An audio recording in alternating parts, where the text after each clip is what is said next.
In today's video, I'm going to teach you how to set up voice message transcripts in WhatsApp. We'll walk through where to find this feature, how to turn it on, and a few tips so you know exactly what to expect when you use it. By the end, you'll be able to see your voice messages as text, which can be really handy if you're in a meeting, in a noisy place, or you just prefer reading instead of listening. First, open WhatsApp on your phone and make sure you're using a recent version of the app.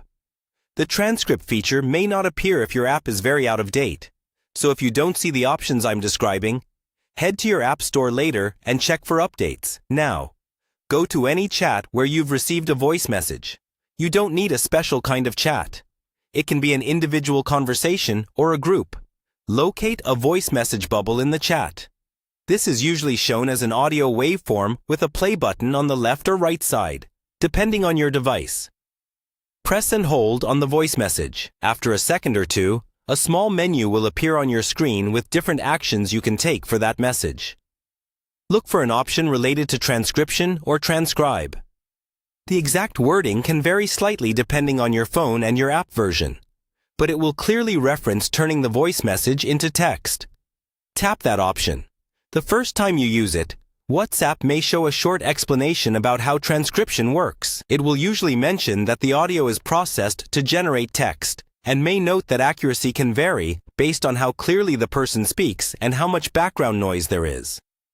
Read that quickly, then confirm to continue. WhatsApp will then process the audio. This may take a few moments, especially for longer messages. Once it's done, you'll see the text version of the voice message displayed on your screen.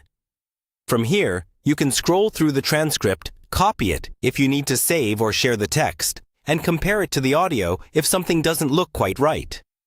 If you don't see the transcription option at all, it may not yet be available in your region or on your device. In that case, keep your app updated and check back from time to time as WhatsApp gradually rolls out features.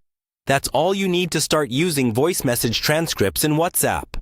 With this setup, you'll be able to quickly read long audios and find important details without replaying messages over and over.